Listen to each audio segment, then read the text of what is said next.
18 March 2025 ମଙ୍ଗଳବାର ଦିନ କରିଦିଅନ୍ତୁ 11ଟି ଗହମ ବାଲା ଗୋଟିଏ ଚମତ୍କାର ଉପାୟ। ସବୁ ମନସ୍କାମନା ପୂରା ହୋଇଯିବ, ସବୁ ଦୋଷରୁ ମୁକ୍ତି ମିଳିଯିବ।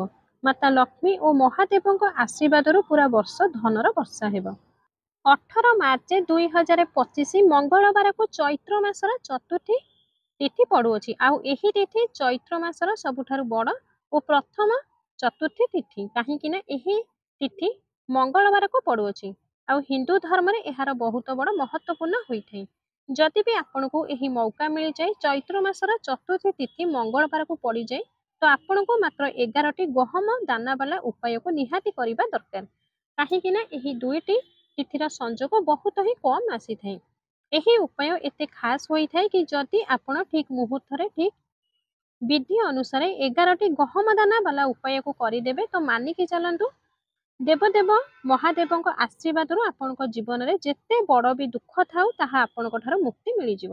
ଆପଣଙ୍କର ଯାହା ବି ମନସ୍କାମନା ଥାଏ ତାହା ଆପଣଙ୍କୁ ତୁରନ୍ତ ପୁରା ହୋଇଯିବ। ଆପଣଙ୍କ ଜୀବନରେ ଧନ ଆସିବା ଷ୍ଟାର୍ଟ ହୋଇଯିବ। ଆପଣଙ୍କ ଜୀବନରେ ଧନ ଆସିବାର ନୂଆ ନୂଆ ରାସ୍ତା ଖୋଲିଯିବ। ଏଥିପାଇଁ ମଙ୍ଗଳବାର ଦିନ ଆପଣଙ୍କୁ ଏହି ଉପାୟକୁ ଜରୁର କରିବାକୁ ପଡ଼ିବ। ଯଦି ଆପଣ ବି ଚାହାନ୍ତି ମହାଦେବଙ୍କ ଆଶୀର୍ବାଦ ସदैବ ଆପଣଙ୍କ ଉପରେ ବନି ରହୁ, ତ ଭିଡ଼ିଓକୁ ଲାଇକ୍ କରି ଚ୍ୟାନେଲକୁ ସବସ୍କ୍ରାଇବ୍ କରି କମେଣ୍ଟ ବକ୍ସରେ ହର ହର ମହାଦେବ ଜରୁର ଲେଖିଦିଅନ୍ତୁ। ଏହି 18 ମାର୍ଚ୍ଚ ମଙ୍ଗଳବାର ଚତୁର୍ଥୀ ତିଥି ଦିନଟି ଏତେ ଖାସ୍ ହୋଇଥାଏ, ଏତେ ମହତ୍ୱପୂର୍ଣ୍ଣ ହୋଇଥାଏ। ଆଉ ଏହି ଉପାୟକୁ ଯଦି ଆପଣଙ୍କ ଜୀବନରେ କରଜ ଅଧିକା ହୋଇଯାଇଥାଏ, ଆପଣଙ୍କ ଜୀବନରେ ସଙ୍କଟ ଅଧିକା ରହିଥାଏ, ଆପଣଙ୍କ ଉପରେ ଅଧିକ ବିପଦ ଆସୁଥାଏ, ବାରମ୍ବାର ଆପଣଙ୍କ ବ୍ୟାପାରରେ ଧନହାନି ହେବାକୁ ମିଳିଥାଏ, ଆପଣଙ୍କୁ ପ୍ରତ୍ୟେକ କାର୍ଯ୍ୟରେ ହାନି ହେଉଅଛି, ତ ଆପଣଙ୍କୁ ଏହି ଉପାୟକୁ ଜରୁର କରିବାକୁ ପଡ଼ିବ। ଏହି ଉପାୟ ପାଇଁ ଆପଣଙ୍କୁ 11ଟି ଗହମ ନେବାକୁ ପଡ଼ିବ। ଏହା ସହ 11ଟି ଚାଉଳ ଦାନା ନେବେ। କିନ୍ତୁ ଧ୍ୟାନ ଦେବେ ସେହି ଚାଉଳର ଦାନା ଖଣ୍ଡିତ ନ ହେବା ଉଚିତ। ଗୋଟା ଗୋଟା ଚାଉଳ ନେବେ। ଏହା ସହ ଗୋଟିଏ ତମ୍ଭା ଢାଳଟିଏ ନେବେ। ସେହି ତମ୍ଭା ଲୋଟାରେ ଜଳ ଭରିକି ନେବେ। ଯେଉଁ ଜଳ ନେବେ ସେହି ଜଳ ଆପଣଙ୍କ ଘରୁ ହିଁ ନେଇକି ଯିବେ ତମ୍ଭା ଲୋଟାରେ। ଏହି 3ଟି ସାମଗ୍ରୀକୁ ନେଇ ମହାଦେବଙ୍କ ମନ୍ଦିରକୁ ଯିବେ। ସନ୍ଧ୍ୟା ସମୟରେ ହିଁ ଯିବେ। ଶିବ ମନ୍ଦିର ପାଖରେ ଥିବା ଶିବଲିଙ୍ଗ ପାଖକୁ ଯିବେ। ଆପଣ ଏହି ଉପାୟ କରିବେ ତ ଆପଣ ଉତ୍ତର ମୁଖା ହୋଇ ମୁହଁ କରିବେ। ମହାଦେବଙ୍କର ସବୁଠୁ ପ୍ରିୟ ମାତା ଅଶୋକ ସୁନ୍ଦରୀଙ୍କ ସ୍ଥାନରେ 11ଟି ଚାଉଳକୁ ନେଇ ଆପଣଙ୍କର ନାମ ଓ ଆପଣଙ୍କର ଗୋତ୍ର କହିକି ସମର୍ପିତ କରିଦେବେ। ଆପଣ ଯେଉଁ ତମ୍ଭା ଲୋଟାରେ ଜଳ ଭରିକି ନେଇଥିଲେ ସେହି ଜଳ କେଉଁଠି ବି ଅର୍ପଣ କରିବେ ନାହିଁ। କେବଳ ଆଉ କେବଳ ଶିବଲିଙ୍ଗରେ ଯେଉଁ ମାତା ପାର୍ବତୀଙ୍କ ଅଷ୍ଟକମଳ ଉପରେ ତମ୍ଭାର ନେଇଥିବା ଜଳକୁ ଅର୍ପଣ କରିବେ। ଏବେ ଆପଣଙ୍କ ପାଖରେ 11ଟି ଗହମ ଦାନା ବଳି ରହିଲା। ସେହି 11ଟି ଗହମକୁ ଆପଣଙ୍କ ହାତରେ ଧରି ନିଜର ମନସ୍କାମନା କହିବେ, ଶିବଲିଙ୍ଗ ଉପରେ ଅର୍ପିତ କରିବେ। ଏହି ଉପାୟକୁ ଆପଣ ପ୍ରଦୋଷ କାଳରେ ହିଁ କରିବେ, ମାନେ ସନ୍ଧ୍ୟା ସମୟରେ ହିଁ କରିବେ। ତ ଆପଣଙ୍କର ଯାହା ବି ମନସ୍କାମନା, ଯାହା ବି ୱିଶ୍, ତାହାକୁ ମହାଦେବଙ୍କୁ ଜରୁର ପୁରା କରିଦେବେ। ଏହି ଉପାୟକୁ ଆପଣଙ୍କର ସମସ୍ତ ମନସ୍କାମନାକୁ ପୁରା କରିବା ବାଲା ଉପାୟଟିଏ। ଏହି ଉପାୟକୁ ପ୍ରତ୍ୟେକ ବ୍ୟକ୍ତି ନିହାତି କରିବା ଆବଶ୍ୟକ। ଏହି ଉପାୟକୁ ଆପଣମାନେ ପ୍ରଦୋଷ କାଳରେ ହିଁ କରିବେ। ଭଗବାନ ଶଙ୍କରଙ୍କ ଶିବଲିଙ୍ଗ ଉପରେ 33 କୋଟି ଦେବୀ ଦେବତାଙ୍କର ବାସ ହୋଇଥାଏ। ଯଦି ବି ଆପଣମାନେ ଶିବଲିଙ୍ଗ ଉପରେ କିଛି ବି ଉପାୟ କରିଥାନ୍ତି, ତ ସବୁ ଦେବୀ ଦେବତା ଆପଣଙ୍କ ଉପରେ ଖୁସି ହୋଇଥାନ୍ତି। ଏହି ଉପାୟକୁ ଆପଣ ଅବଶ୍ୟ କରିବା ଉଚିତ। ଏବେ ଆସନ୍ତୁ ଜାଣିବା ଅନ୍ୟ ଏକ ଉପାୟ। ଏହି ଉପାୟ ପାଇଁ ଆପଣ 2ଟି ଫୁଲ ଥିବା ଲବଙ୍ଗ ନେବେ। ଏହା ସହ ମାତ୍ର ଅଳ୍ପ ମହୁ ନେବେ ଏବଂ ଗୋଟିଏ ତମ୍ଭା ପାତ୍ରରେ ଆପଣଙ୍କ ଘରୁ ଜଳ ଭରିକି ନେବେ। ଏହି ସବୁ ସାମଗ୍ରୀକୁ ନେଇ ଆପଣ ଭଗବାନ ମହାଦେବଙ୍କ ମନ୍ଦିରକୁ ଯିବେ। ଏହି ଉପାୟକୁ ଆପଣ ସକାଳଠୁ ନେଇ ସନ୍ଧ୍ୟା ପର୍ଯ୍ୟନ୍ତ କରିପାରିବେ। 2ଟି ଫୁଲ ଥିବା ଲବଙ୍ଗକୁ ମହୁ ସହିତ ଭଲସେ ବୁଡ଼ାଇ ଦେବେ। ତାପରେ ଲୋଟା ଜଳରେ ଯେଉଁ ଜଳ ନେଇଥିଲେ ସେହି ଜଳକୁ ଧୀରେ ଧୀରେ ଶିବଲିଙ୍ଗ ଉପରେ ସମର୍ପିତ କରିଦେବେ। ଶ୍ରୀ ଶିବାୟ ନମସ୍ତୁଭ୍ୟମ୍ ଏହି ମନ୍ତ୍ରକୁ ଜପ କରି କରି ଜଳକୁ ଶିବଲିଙ୍ଗରେ ଅର୍ପିତ କରିବେ। ତାପରେ ସେହି ଲବଙ୍ଗକୁ ଶିବଲିଙ୍ଗ ଉପରେ ଅର୍ପିତ କରିଦେବେ। ଏହାପରେ ପ୍ରାର୍ଥନା କରିବେ କି ଜୀବନରେ ଯେଉଁ ସଙ୍କଟ, ଯେଉଁ ସମସ୍ୟା ଅଛି ତାହା ସବୁ ସମାପ୍ତ ହେଇଯାଉ। ଜୀବନରେ ଯେଉଁ ରୋଗ ବା ବେମାରୀ ଅଛି ତାହା ସମାପ୍ତ ହେଇଯାଉ। ଜୀବନରେ ଯେଉଁ କରଜର ସମସ୍ୟା ଅଛି ତାହା ବି ସମାପ୍ତ ହେଇଯାଉ। ଏହି ପ୍ରକାର ପ୍ରାର୍ଥନା କହି 2ଟି ଲବଙ୍ଗକୁ ଯେଉଁ ମହୁରେ ବୁଡ଼େଇକି ରଖିଥିଲେ ଶିବଲିଙ୍ଗ ଉପରେ ସମର୍ପିତ କରିଦେବେ। ତ ଦେଖିବେ ନେକ୍ସଟ ମଙ୍ଗଳବାରକୁ ଆପଣଙ୍କର ସମସ୍ତ ସମସ୍ୟା ଦୂର ହୋଇଯିବ। एबे आसंतु आउ गोटे चमत्कार उपाय जानिबा आउ एही उपाय आपनको पई सर्वश्रेष्ठ उपायटी। एही उपाय पई आपनको मात्र 5टी मुग डाली दरकार। गोटा मुग नेबे एहा सह गोटे तंभा पात्र रे आपनको घर शुद्ध जल नेबे। एही दुईटी सामग्री को नै भगवान शंकर को मंदिर को जिबे। एही उपाय को भी आपण सखाळे करि परिबे एवं संध्या समय रे भी करि परिबे।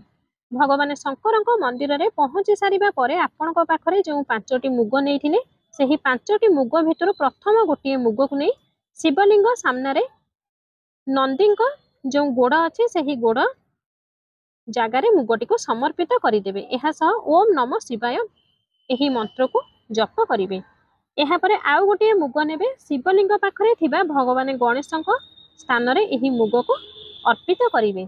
श्री गणेशाय नमः यही मंत्र को जप करेंगे। आउ गोटे मुग को ने भगवान सबुठु प्रिय पुत्री माता अशोक सुंदरी स्थान रे अर्पित करदेवे। ओम नमः शिवाय यही मंत्र को जप करेंगे। एबे चतुर्थ मुग को ने शिवलिंग पाखरे कार्तिक स्थान रे अर्पित करेंगे। ओम नमः शिवाय यही मंत्र को जप करेंगे। एबे जो लास्ट मुगटी बंचिला सही मुग को तंभा पात्र रे पकाई देबे। सही जल को नहीं भगवान शंकर शिवलिंग को जलाभिषेक करदेवे एवं लगातार शिव महापुराणर मंत्र श्री शिवाय नमस्तुभ्यम यही मंत्र को जप करेंगे। यापर जदि आपणकर पिला पई यही उपाय करुछंती, जदि आपणकर पिलार बुद्धि ज्ञान और विवेक पई उपाय करुछंती तो एथि पई आपनको प्रार्थना करबा को पड़िबो। किबा आपणकर व्यापार वृद्धि पई यही उपाय करुछंती तो वृद्धि कामना पई प्रार्थना करिवे। किबा जदि आपण चाकरी पई इंटरव्यू पई किबा धनर प्राप्ति पई यही उपाय करुछंती जेउठी भी बा जेउ कामना पई यही उपाय करुछंती तो सही उपाय को परिपूर्ण करबा पई आपनको महादेव को प्रार्थना करबा को पड़िबो। एहा परे आपणकर मनस्कामनार प्रार्थना करी सीधा घर को पळै आसीबे। जो भी व्यक्ति यही उपाय को करिथांती तो विश्वास करंतु आपणकर जीवन रे सबु समस्या कष्ट और बाधा ताहा सब समाप्त होई जिवो। एबे आसंतु आउ गोटे उपाय जानिबा। एही उपाय पई गोटे दीप नियंतु। दीपटी आपण माटीर नै परिबे एवं अट्टार भी नै परिबे। दीपरे गोल मती नेबे एवं शुद्ध घियो नेबे। एहा सह गोटे फूल थिबा लवंग नेबे। सेही दीप को नै बरगछ पाखक जिबे। सबुठु प्रथमे लवंग को बरगछ मूल समर्पित करदेबे। देखंतु जदि आपणक जीवन रे कौनसी भी बड़ संकट आसी थाए ओ एही उपाय माध्यम रे सही कष्ट संकट को दूर कराई परिबे। महादेवंकर विशेष कृपा रहिबो एवं जेउ भी संकट आपणक जीवन रे आसी थाए तो आपणको गोटे लवंग समर्पित करने को पड़िबो बरगछ मूल। तापर सही दीप को सही लवंग पाखरे प्रज्वलित करिवे एवं मने मने बटेश्वर महादेव को स्मरण करिवे।